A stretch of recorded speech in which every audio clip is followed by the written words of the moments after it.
Alright guys, welcome back to VALORANT News. Big roster updates potentially going down last night with SEN Zekken revealing that as far as he's concerned, changes are being made and potentially even locked in at teams such as Evil Geniuses and also therefore NRG. But also a big tournament going down the Superdome in South America. Cloud9 looking good so far. Leviathan take down crew kind of emphatically, and we shall therefore see today how Oxy will get up against Leviathan Aspas on the other side of the server. Very much interested to your thoughts in the comments below. Hit the like button if you enjoy. Subscribe if you're new as always, I'd greatly appreciate it. Firstly, I thought an unfortunate update here from the Red Bull Campus Clutch World Finals going on soon in Istanbul, Turkey. So the St. Clair Saints, one of these collegiate teams, they have qualified for it, but due to Canadian, basically elevated travel risk within Turkey as outlined by the Canadian government, they have not been successful in securing health and travel insurance for the players. As a result, they cannot authorize travel for the team to the event. So they're trying to find ways around this as, Global Affairs Canada currently has the following advisory situation and therefore they're not really able to go.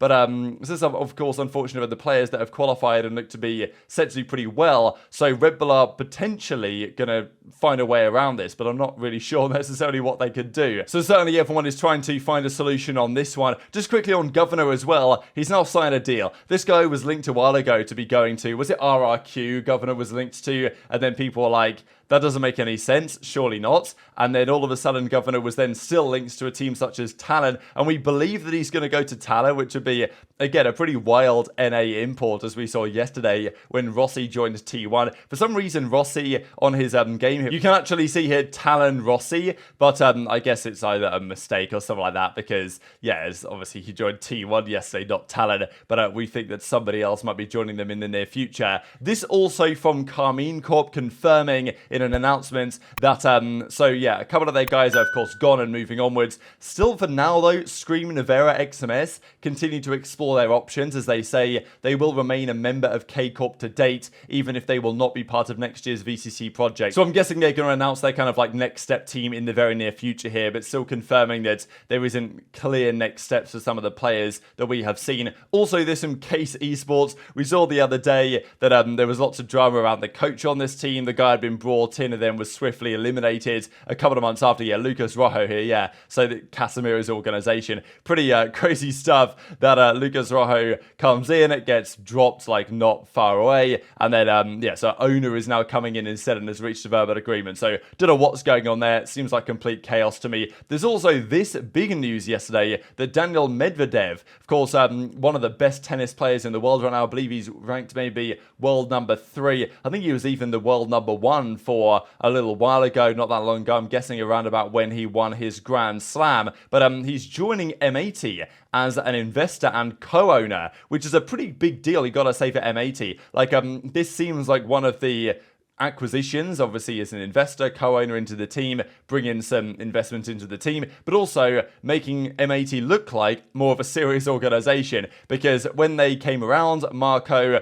who put the whole thing together, formerly I think of XSET, right, he kind of started this as his own thing, and they did very well last season, but the question was, all right, are M80, how serious are they? How serious are they going to the next level? Will they start a project in Counter-Strike, which I'm pretty sure they've now done? And it makes a lot of sense, right? If you're M80, or if you're any team in challenges, your number one intention is to obviously win Ascension, but also you want to be able to prove to Riot that you are a good partnership team, because none of the teams that win Ascension want to just go up to the Pro League for 2 years as a guest slot and then get sent down to the abyss again. What they want to do is go up to the Pro League, prove they are a better organization to partner with than some of the current organizations, which probably wouldn't be too hard given the state of Evil Geniuses right now, and prove that they're the team instead. Many people are saying, oh, well, what if you just bring G2 into the league full time, get rid of EG, and I don't know what that would mean for their players, and obviously there's questions there to be resolved,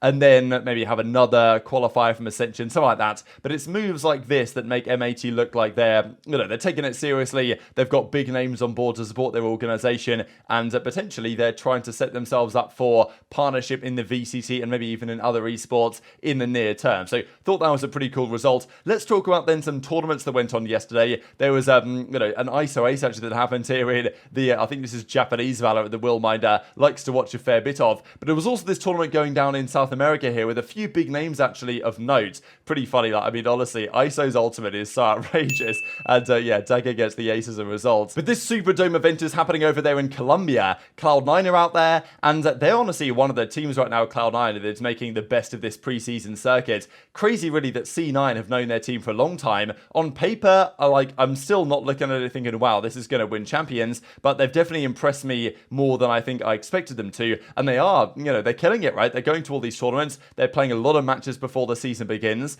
Some teams don't even have a roster yet. They're not even playing that much. And, okay, you might not think that this advantage that C9 currently have in terms of practice will be that important and influential over the course of weeks and months when the season begins, but it's definitely still relevant. So they're out there in Colombia at the moment, and they played game 1. It didn't go so well. Then they turned up game 2 and game 3. So, yeah, C9, they took down, it was FURIA they played, and as you guys can see in the background, Cloud9, Crew Esports, Leviathan, and FURIA. Those are the 4 teams there in attendance. And after a bit of a tricky map 1 against FURIA, they do take a pretty emphatic victory in the end, and they head to the winners finals as a result after a pretty clean 13-7 victory on the Ascent. Now, the other series of notes here on the day was Crew versus Leviathan. So again, these are the teams that are being formed here. We get to see how these respective teams match up in the region. They're of course playing in Colombia with this tournament, and sure, it's early season tournament. There's not like a huge amount of money on the line, but people care about this, especially LAN matches. This type of stuff matters.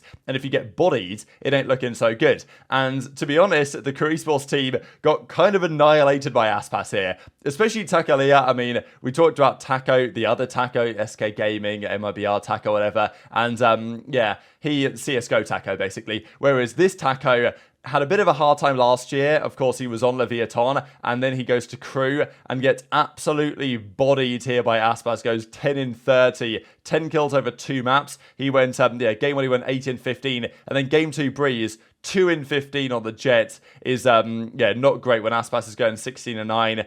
So, yeah, wasn't pretty for Crew. And, yeah, this new roster does not seem to be working so well. But then again, Leviathan on the other side, this team on paper is just so good. I mean, look, the entire team goes positive. Tex, of course, that's a kind of a strange acquisition, but it's I'm happy that it's working out, it seems, so far. Aspas, King, Mazzino, the entire team is ridiculously good. And we shall see today how Cloud9 will get on against them, because they beat FURIA yesterday, a 2-1 result here for Cloud9, and despite the fact that map 1 they lost 13-7, after that, Cloud9 actually turned up. Again, Oxy was the star of the show game 1, but yeah, after the sunset, it was 13-4. Whippy came to play, and this is the tricky thing for Curry, because Curry stepped in for Whippy in the Red Bull home grounds. They made the finals, did very well. Curry played admirably for sure, but Whippy is the man that they wanted, and a player that's been controversial because people expected when Whippy joined, right, this guy hasn't really been that impressive, but clearly Vanity and the coaching staff over there see something in Whippy as a very valuable asset, and thankfully he had his visa sorted appropriately to go here to Colombia to play this series, and he dominated it, right? Ascent as well was the Whippy show and the Octi show, to be fair. 16-9, 23-16, and over the course of the maps, Oxy had 60 frags, and he was basically the best player. I know that the rating is always... The VLR rating, I don't like it, just because look at the ACS from Oxy, look at the kills from Oxy, look at the first kills, the impact of the first kills from Oxy, but yet, because he's on the duelist, effectively, his rating gets lowered somewhat compared to what you might expect it to be, but regardless, it gets the picture across that Whippy and Oxy had a great series here, and that was enough to overcome Wazera and co,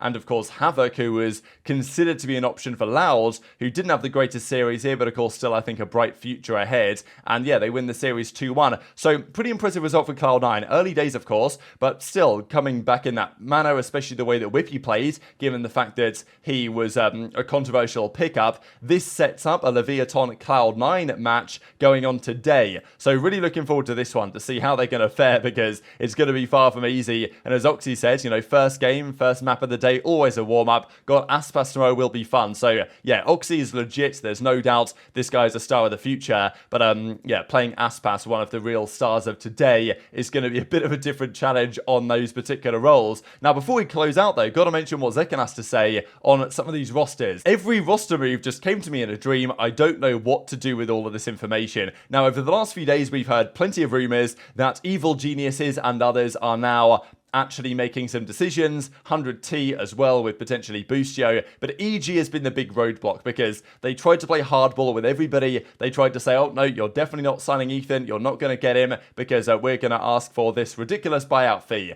But now other teams are thinking, all right, well, I'll just wait until his contract expires, or you'll have to accept some money because you guys are broke, which might be the case on EG as well. So yeah, would Zekken say this if he hadn't actually heard about the rosters? You know what I mean? I think it's very plausible that Zekken heard some things last night, maybe that didn't come to him in a dream necessarily, and he now knows all of the information, which would align quite well with some other announcements here where Jorgamo says, can you tell me what's going on? Which implies that he might well know something about what's going on at Evil Geniuses. We saw these reports coming out of James of F just yesterday when Stella, former IGL for Thieves, and Corey, formerly of TSM, looking to be linked there. And as James of F says, Jorgamo and Com likely to stay and likely to be doing different trials to finalize their roster. Could be involving potentially Screwface as well. I'm pretty sure that James of F also went on to say here that the scrimmage screenshots the other day could have been like a pickup game, so he looked around for more info and found that, yeah, there have been discussions here. And Screwface then replies with like a George Geddes image just to, to make it clear what might be happening. So definitely tweet your thoughts in the comments below. I guess the implication would be that EG might have figured something out, that either EG know what they're planning to do with the roster that they're building, or that, NRG or others know what they're doing, because once it's clear what EG are doing, if there's no Demon 1, if there's no Ethan, for example, and there's no Boostio, then we can safely put together the fact that Boostio to 100T and Ethan and Demon 1 potentially to NRG might well also be a done deal. So very much intrigued to your thoughts on all this stuff in the comment section below. Hit the like button if you enjoyed, subscribe if you're new, take care of yourselves, and I will see you next time.